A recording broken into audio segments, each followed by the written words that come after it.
please give it out to Evidence Ajao. All right, who's going to be moderating this session? You must set forth done. And I want to use this privilege to invite one of the panelists, the current president of the NASA, the Department of English, President Adedapo Victor Ayobami, to be part of this discussion. You know, it is honor to have a president in the Department of English, and also the third person who will be coming onto this stand, the one and only also who has been with us since Monday, Mr. Folonsho Kennedy. All right, so please keep your questions down, because on Monday, Tuesday, Wednesday, we were asking for Q&A. People were like, no question, until when I wanted to drop the mic and I saw like 16 hands up saying there's a question. So while we are listening to their conversation, try as much as possible to put down your question. And also I want to use this time to recognize the General Secretary or Secretary General of KORA, Mr. Tony Akiyosho. The one and only. All right, let's move directly to the discussion while I hand over the mic to the moderator. Over to you, ma. In literature, we are taught to try to decipher the meaning of a work, a book, from its title, because the title is usually very, very symbolic. You would agree with me. So we're going to be starting with the title of this book, this memoir, You Must Set for at Dawn. So the first question I had was with the title, You Must Set for at Dawn. What does this title, when you hear You Must Set forth at dawn, what does this title register in your mind? So I'll go with who am I going with? Yes, Victor. So thank you. When you hear the title, what comes to mind, and what are the various ways you can explore the title before reading the book? What comes to mind, and then after reading the book? So it's like a culmination of your experiences from the book, and how are you able to relate it with the title? Thank you very much for that question. Actually, the first time I heard about the title, I was so fascinated to want to read the content of the particular book. Because when I heard You Must Set Forth at Dawn, most times, when we say dawn, now dawn here, it's more like we wanting to set forth very early in our life. But immediately I got grasp of the title, I was so fascinated. I wanted to know what this book is actually about.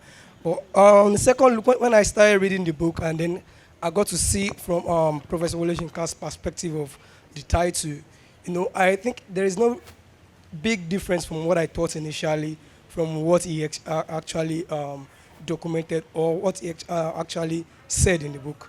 Because it's more of, as young adults or as growing child, there are specific times in your life that you must have to do something.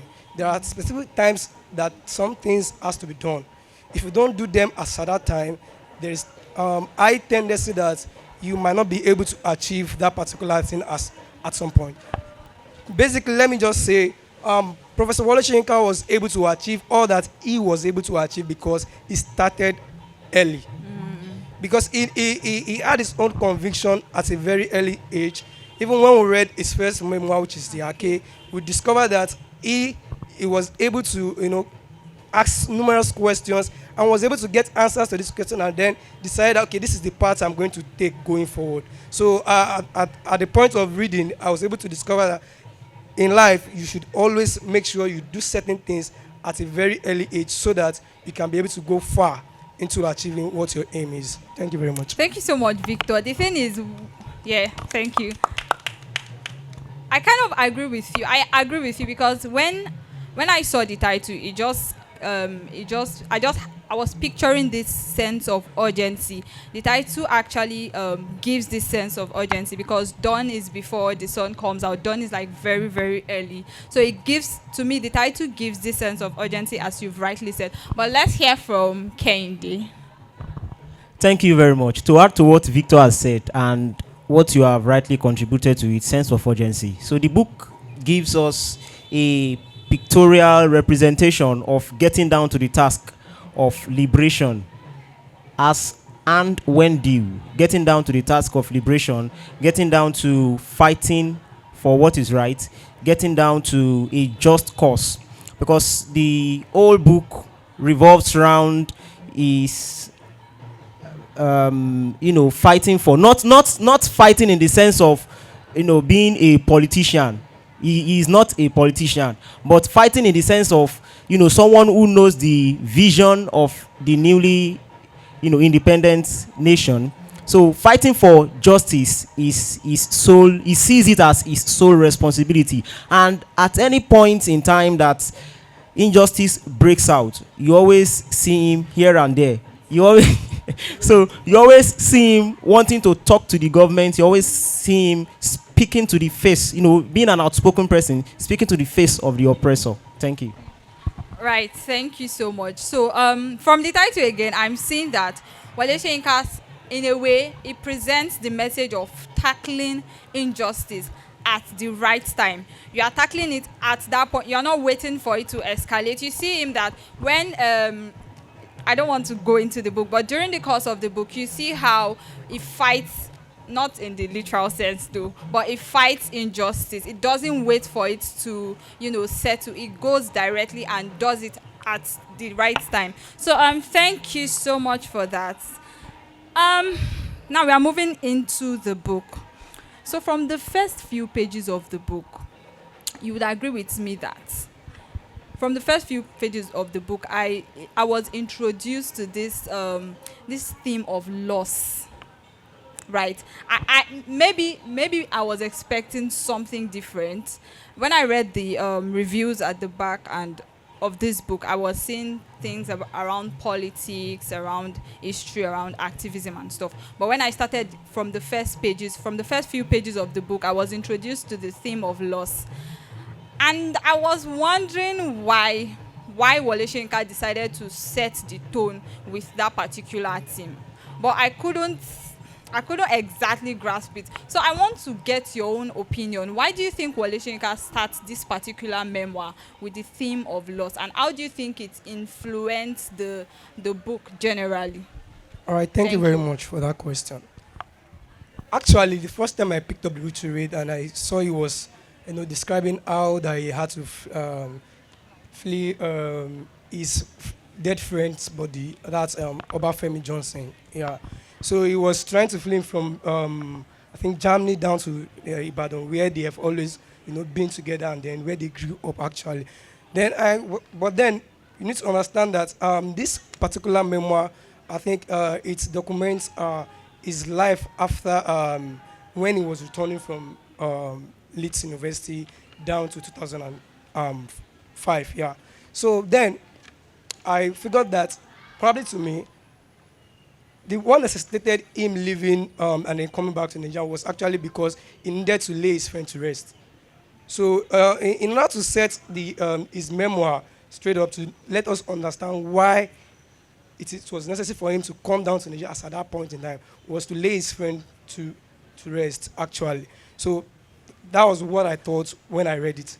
Although on a closer look at it, you find out that this way, because he said it like in the initial page, he said Iba for those that are gone. So it means he's not trying to pay homage to those of his dead friends, those friends that were more of a kind of very close circle of his. Mm-hmm. So he was trying to lay those things and then tell us how that he was able to come back into Nigeria and Ibadan precisely before he encountered all other unfoldings in the memoir. Okay, thank you. Before I move to Kehinde, I think in another part of the book, Wole Soyinka describes in the first part of this book, the Iba, the first part, the introduction, where he talks about the death of his friend. In another part, I think it was the third part of the book, it also brings back the death of that friend. So I'm trying to understand why Wole Soyinka keeps in the first part it brings the theme of loss of his friend, and then in the third part of the book is reiterating this same theme of loss. I want to understand, how did you feel? Because to me, I do not know, but I felt like, okay, I'd seen this part, I'd seen the death of OBJ in the first part. Why is Wole Soyinka bringing it back again in this third part? Do you think he was trying to I don't want to affect your own opinion. But why do you think he brought it back again in the third part of the book? What do you think he was trying to what message do you think he was trying to send? Okay, in every memoir, you get to document your personal life, your probably your friends or close relatives and all of that that have significant things that they've done in your life. So for Wale Soyinka, and according to what I read outside this text about Wale Soyinka and Obafemi Johnson, Yeah. I think they were more of a how would I put it? This more like in a kind of court, because he's his very very close friend, and I think he mentioned in that particular book that his death actually did something to he himself, because his death it's something that actually brought out the Soyinka in him that he actually not even seen before then. Okay. So because I think it was his death that actually led to his doggedness in a way. Because if bringing it back and reiterating that particular thing there is more of kind of emphasizing what his friend's death has done on him. Yeah, that's what I feel he was trying to do. Okay, there. thank you. Let's hear from Kendi. Thank you very much. I believe so strongly that Obafemi Barbara Johnson, that's his friend OBJ. So Femi Johnson's death in this work is a motif generally. And on a wider scope, the book opening on that note of grief sets the tone of the journey motif that, of course, permeates Soyinka's works, especially his memoirs. Now, apart from the death of Femi Johnson here, you have the last paragraph. Bekuta is dead. Long live Bekuta. Oh, whatever tugs at one inexplicably like the power of Ogun's magnet directed at one of his metallic vessels. That hope, prayer, doubt, shadowed by the soaring rock hills and their presiding deity Ogun, or whatever emanations remained within those granite veins, had the effect of simplifying and intensifying my mission in exile. So the death of Femi Johnson and bringing back his corpse to Nigeria all together gives us the mood. It suggests the mood of the work entirely. So the death of a person, the death of history, and where we have missed it as a country. Thank you. We're moving to the historical and political context of this book.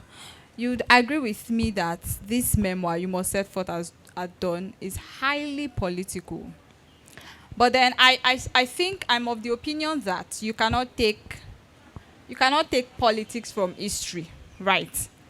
And Wale Soyinka, he shows this through his book. So now my question is, how does Wale Soyinka's experiences with various military regimes, especially under General Sani Abacha, inform his reflections on justice and tyranny in this memoir? Thank you very much. I would like to quote something from one of his books, Climate of Fear. Soyinka believes so strongly that the military regime did nothing but institute fear. There's a kind of institutionalized fear, in the country, even till now. The civilian regime still operates very much like the military regime. So there is no much, you don't really have that freedom of expression. Anyway, so in that book, Climate of Fear, the book says the tendency to eradicate all vestiges of humanity is crucial to okay, so the tendency to eradicate all vestiges of humanity is crucial to the project of domination or diminution of the status of others. Exactly. The tendency to eradicate all vestiges of humanity of others is crucial to the project of domination or diminution of the status of others. And by domination, I do not refer simply to military or colonial domination, but to ideological, religious, cultural, and allied forms of subjugation. At the heart of it lies intolerance, which is very much a child of ignorance, as it is the fear of external knowledge. That is what the book says. climate of fear. So the politics in this book is Soyinka's personal acquaintance with the climate of fear. So much so that both in fact, all sectors of the economy felt that heat of power. So in this book now, he satirizes, he excoriates the political adventure and the ineptitude of military regime in Nigeria. How that it was all characterized with, feudalism, power play, greed and its attendant effects, and every other thing we can think of as being the consequence of mismanagement of human resources. Thank you. Thank you so much. All right, Victor. All right, so just for me to add to what Kenny just mentioned now, Soyinka made a particular statement in this book where he said something about the people seeing the military government before they took over as their savior. People have this expectation that, okay, these people are going to save us from all of this hardship and all of this. Well, not knowing that this particular set of persons or generals are also going there to do even something worse than what the so-called civilian government are doing. So by the time Soyinka started explaining his direct impacts and experiences with all of this military aid, especially Sani Abacha, who declared him wanted. So he began to say that, okay, these persons whom we thought they have interest at heart are going there doing what we thought wouldn't have happened, or what we thought only the civilians could actually do. But this time around, it became a different story because, the civilians are still very much easy for you to, go against, and then you say, no, we don't want this, we don't want this. But when you want to go against military regime, you are most likely scared of your life. You don't want to lose your life and all of that. But Soyinka, in this case, he stood so tall and then so strong that he spearheaded most of all of these agitations. And then, so that was why in this documentation, we can be able to say that Soyinka's doggedness really, really played out for the masses of Nigeria today. Thank you so much.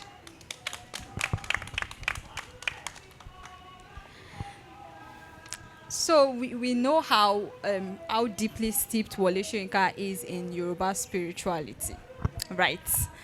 So in some part of this book, I saw different mentions of his encounter with, how he references his gods, Ogun, yes, all of those deities, how he references them.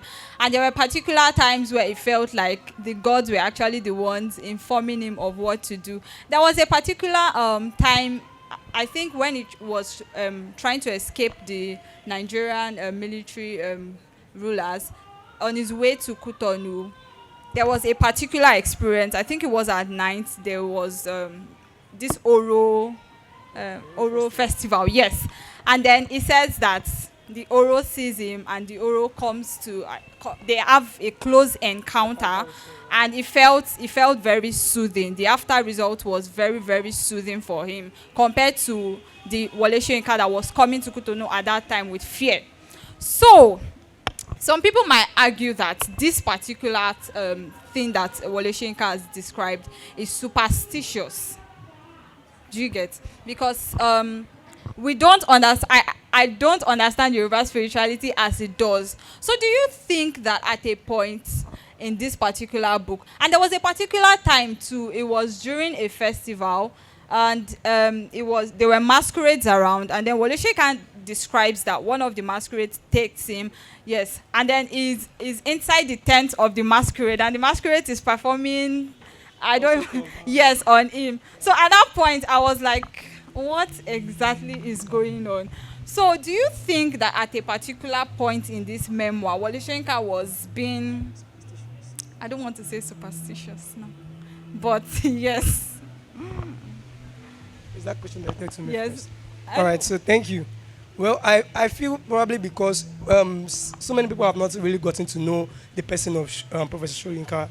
You would know, like a Yoruba saying goes, Omodo Agba. When you are Omodo Agba, it's, see, when you say Otiba Eshu Jeon, see, that sort of people who are so close with what would tend to be the gods. You know, they so much have this interpersonal relationship with God. For instance, you know, you talk of pastors who can boast of, you know, how that they believe so much in God and how that they have the spirituality to do certain things. And because they know, because they actually pay their dues, they can say something and those things will virtually, you know, happen. And then they believe that when they're in certain situations, certain things cannot happen to them because they are covered by the Holy Spirit or whatever. Do you get things like that? Now, Soyinka on the other hand, you know, is though is both a traditionalist and then a Christian. Do you get? But then is so much of a terrestrial believer that is so much, because even in his language use, you will discover that he most times makes use of cult languages. Especially in this particular thing, there are certain instances where he said something, you know, when you read it, you would think it's just normal expressions. But on a closer look, you will know that he's actually speaking from the deep part of the cult. Do you get? It's things whereby he make incantations look more like he's saying just mere expressions. Mm-hmm. But so this kind of persons they are really, really, you know, his spirituality level with the gods are really, really far more than what you think of. Like, for instance, I think when he was about to return from France to Lagos, when I think that was 1993 election, after the Babangida declared the election, no, so yeah. So when he was to return to Lagos, and you know, the plane, they were like, Lagos is in uproar now. You can't go to Lagos now. And then it was like, no, like he's on London, like there's no way the road can be, you know, shut against someone who needs to tread through. If he needs to go, he has to go, and he's going to get there. When every other person will like, no, we can't go into this place. He said, no, don't worry, we can, because he believed. There's something he believes in that I think people, or let me say, laymen, they can't see it. You know, it's more of his own spirituality. Thank you very much. Thank you. Before Kende adds to it, I want to say that Soyinka's belief in the power of his gods in this book was really, really, it was about, because at a point it was the surety that comes with, I know who is behind me. I know that my gods are backing me and they cannot fail me. It comes with that surety. And there was a particular time where I think it was hunting birds in his residence, and then he killed one bird. He said, "This is this person, and this person has died." He killed another bird, and then you see how it manifests in this book. So at that point, I'm like, wow, this is really like some clairvoyant powers here, because how do you explain this? So yes, Kende, what's your view of the spirituality that is displayed in this book? Oh. Thank you very much. I think on a note of ideology, the spirituality explored in this text is not superstitious and it is not exaggeration. If someone can boast of any other kind of affiliation with the spiritual world, then there is nothing out of the blue about someone boasting of sharing cola with Oro, or someone sharing whatever with Egungun. You can have a conversation with Egungun. You can have a conversation with Ifa. You can have a conversation with Oshun. You can have a conversation with Omolu. You can have a conversation with Ogun. You can have a conversation with Eshu. Okay, so I would say that generally now, that import of spirituality, the drama of spirituality in this text is Voltairean. You know, the ideology of Voltaire.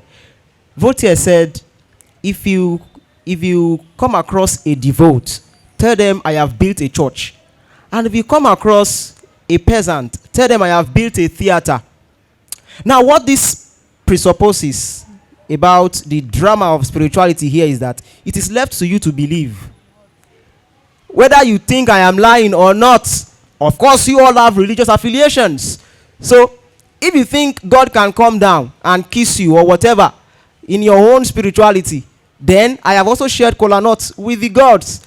So, for a devout now, I have built a church, and for a peasant, I have built a theater. So, whichever way we choose to rationalize what has been played out here, it still passes for the extent to which he was, or not him now, his existence was almost crushed by the overbearing weight of politics and the high-handedness of military oligarchs. Thank you. Thank you so much. Please, let's clap for him.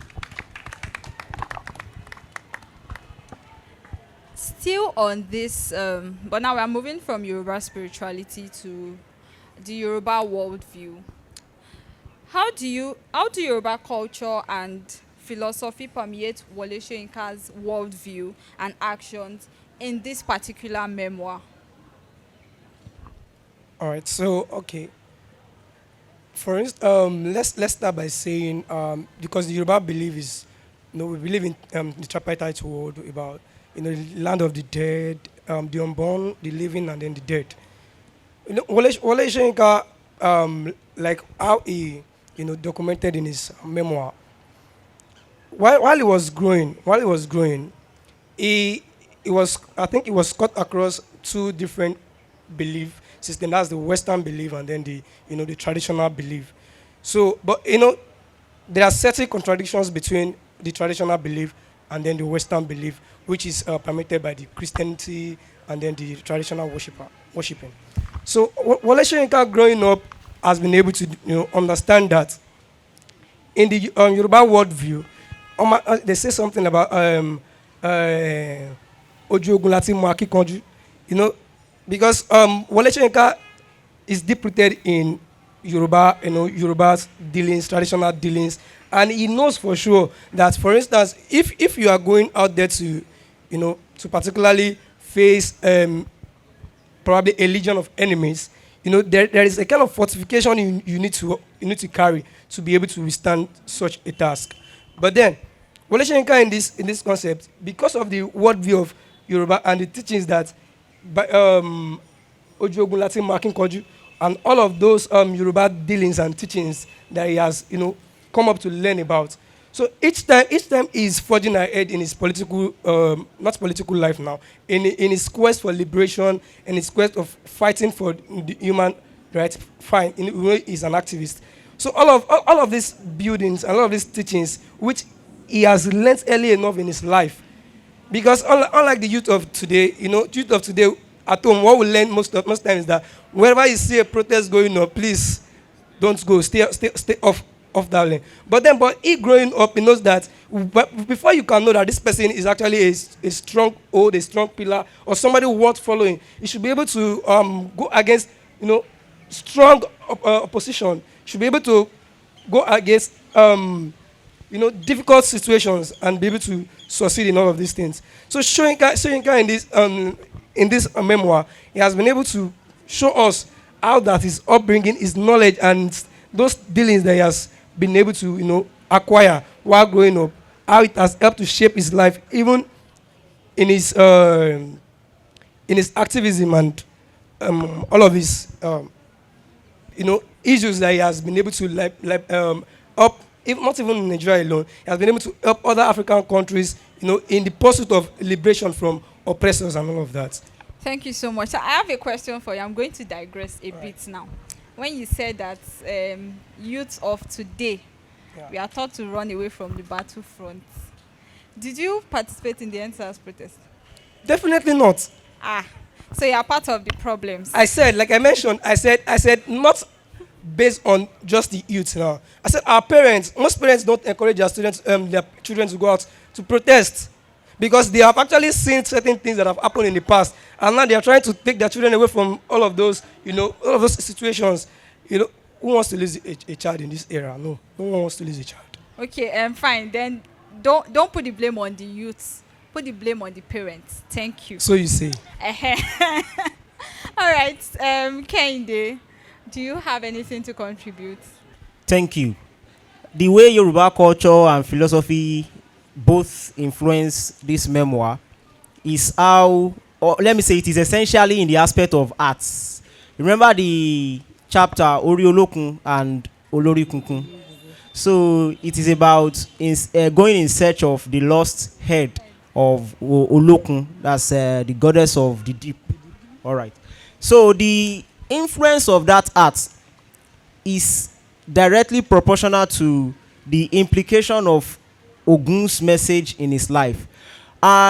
You would recall that in Ake, his grandfather made some incisions for him and told him that, oh, look, if someone strikes you the first time, don't retaliate. If the person strikes you the second time, don't retaliate. If the person strikes you the third time, if you feel it is right, then do justice to that. Still in the same Ake, his father told him, oh, you can't eat poison. If anyone gives you something to eat, if you feel it is right, if your heart says eat, then go ahead and eat.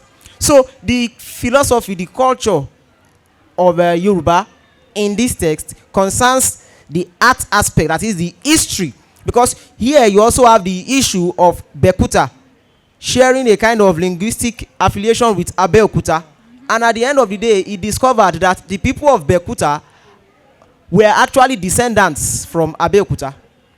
So that culture of origin, he has a sense of internalized history and a sense of internalized origin. So that sense of, oh, this is my origin, this is Yoruba. So Ogun is here, Lishabi is here, my ancestors are here. So that sense of, this is my land, this place belongs to me, a sense of belonging. So generally I would say the Yoruba culture and philosophy inspires him to explore that sense of belonging, to fight for what is right, and according to Voltaire, which says, "Escrisant la mave," we crush the vile thing. So he has that sense of crushing the vile thing because he has the sense of origin, sense of belief that Ogun is with me, my ancestors are with me, anywhere I go, they are with me. Thank you. Thank you so much. At this point, Professor Kendi. Okay. This book, in this particular book, we see that Soyinka spent years in exile and later returned to Nigeria. How did this experience of displacement impact his perspective on his homeland and his identity? I want to draw this analogy. If you read Sleepy Hollow, this guy, he goes to sleep and then wakes up and sees that everything has changed. So when Wole Soyinka was in detention, he comes back to the open, and then I want to read from page 171.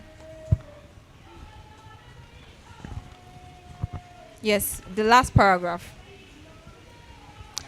Yes, my re-education was gradual, and of course it began with recollection of what daily existence had been like before my detention. The Chief Justice had unknowingly administered a salutary shock. I now learned to recognize that I had been released from prison into a paradox, a nation that wallowed in triumphalism, yet was under subjugation. It was a society that fed contentedly from a common trough of humiliation, but paraded itself as the people of victory. Paradox did not exist in my prison environment, hence my disorientation by the quite commonplace response of a chief justice. So yes, basically from this part, we see how Wole Soyinka is telling us that, yes, in prison it was in solitary confinement. But then when he comes out of prison, he comes out to see a Nigeria that is paradoxical. And then he sees that my prison is even more liberating than this society itself. So how does his years of exile and then his years in detention, how does it affect this issue or the theme of displacement in this particular memoir? Kendi. Thank you. How is his detention phase affects the theme of displacement? Now, I will start with the fact of propaganda. You know, here you have a paradox that the people thought they were free, but they were actually not free, and he was detained and released after the war ended. Now, the paradox there is that the civil war ended quite all right, but a Nigerian problem, a problem that is called Nigeria, never ended. So the paradox of the matter, even when it came out and after some months after the end of the war, humiliation phases followed. Military officers saw themselves as gods. You will recount the experience of Olarotimi, who was bullied, humiliated. He was whipped by soldiers, and that climate of fear continued. So the paradox is that means in prison, the only thing you had was that, okay, someone was watching over you, and after that, of course, you were free to yourself. And after being released, you are released as a free man. But here, the war has ended, but not that we have terminated the war as a free nation. As a matter of fact, we have just begun, because immediately after the war, you see what follows. You have the issue of one military officer toppling another, the seizing of power, and all that. So the paradox of the matter is that as a prisoner, he understood that after prison life is freedom. But he came into a world, he returned, as a prisoner, returned from that exile, that mental exile. He returned to a world where after the war, you have war, following war, following war, following war. And you have the misunderstanding and the ignorance of the masses. So here now, he seems to be very confused. He does not even know whether the people want freedom now, or they want to keep being tormented, or they want to keep being oppressed. So that is the paradox. Thank you. I think I agree with what you said. Okay. Do you have anything to add to it? Okay, thank you. Yeah. So, yes, this particular part, there's this argument that art should be for art's sake. Yes, that's art for art's sake. And in this particular book, we see the role of Wole Soyinka's art in social action, in fighting tyranny, in fighting corruption, in fighting injustices. So, do you think while using this book now as a premise, do you subscribe to the notion of art for art's sake, or do you think that art should be used as a vehicle for social change? You go first. All right, thank you. Well, for me, I don't think such thing as art sakeism or art for art's sake should exist. I don't think it should, because well, it's actually quite good for you to just express yourself. Talking about nature, talking about things, just so that you just express yourself. But then this is a very vital tool, because, for instance, Ni Oshundare's once quote that all poets have to be political. Yes, you must write for a purpose. You must write for a reason. And if you cannot lend that your voice for a social change, then I see no reason why you just have to you could as well just write and keep it in your house. You could as well just make something and just keep it in your house. But the moment you want to throw this thing out there for people to see, there has to be something that is tackling some kind of injustice, some kind of issues that are probably affecting you that you could help sort out. I don't think something as art sakeism should exist. All right, thank you, kind of. Thank you very much. Where I think, or the point where I think this book is not art for art's sake, is the fact that you want to stop to think, why is this book not just something about history? Why not a history of this, a history of that? Why is it not for history department?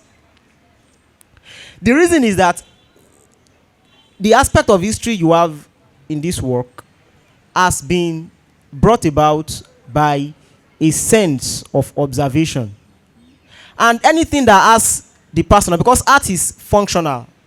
Art can be for education, for entertainment, but the functional aspect of art will include a stylized measure to adjusting the story to fit in to the situation on ground. So he has adjusted that story. How? Not by doctoring the facts. Not that he has doctored any fact. He has stated the facts the way they happened. So he didn't doctor any fact. What he did here is to bring in the drama of the political scene by the use of language, literariness, as we have that's linguistic, semantic, and all of that. So bringing in elements of language, elements of style, elements of form to internalize and dramatize the political situation of Nigeria. So it is not art for art's sake. It does not just exist as an art, because in the lens of history, it is credible. In the lens of literature, it is a working cynosure. Thank you. Thank you so much. Thank you so much. Our time is fast spent. The last question is, how is hope presented in this book? Emily Dickinson, hope is a thing that sings, or something like that. You see, the way he has presented hope in this text is the sense of individual. There is a point in which he now begins to realize that, look, it is what the people want that will happen. Remember the beach show, the squad, the firing squad at the beach, the way the people reacted, the mood from happiness to dejection. So the essence of hope here in this text is not that he himself has treated the text as, oh, okay, because we have now the military regime now handed over, civil. No. In fact, you even have it that in the text, you only have Babangida promising to hand over. You don't have the part where he actually handed over. So it's a kind of cliffhanger technique, right? So the hope here, the fact that he did not document where Babangida handed over, tells us something so significant, that hope is not a thing to wish for, but a thing to work for. And at that point in time, hope becomes the point where you are, what you can see, and how far you can see. So for him now, he saw the Nigerian situation as, after the handing over of the military regime to the civilian regime, anything that follows is left to the civilian and to the individual. So he does not see hope in Nigeria as a communal thing. He doesn't see it as a communal thing. In the text, he sees hope as the beginning of how far the individual can think, and how far we can all, as Nigerian citizens, whether north or south, how far we can structure, we can now handle our own independence now. Because here in the text, you have the point where the British colonizer still playing Lord over the politics of Nigeria.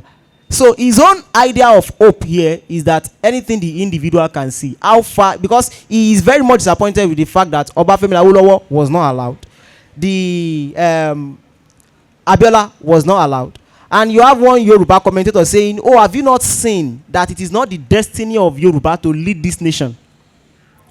So he feels so very much disappointed with that fact.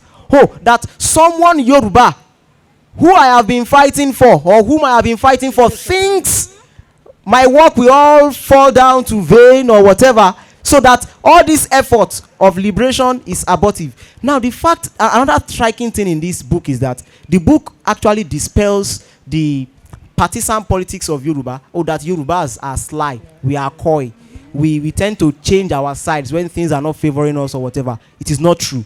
We have it that even as Yoruba, Obafemi Awolowo, I don't want to go into history, but we all understand what Obafemi Awolowo did here in this text. How that he quitted, or he quit the stage, he quit the stage when it was time to quit the stage.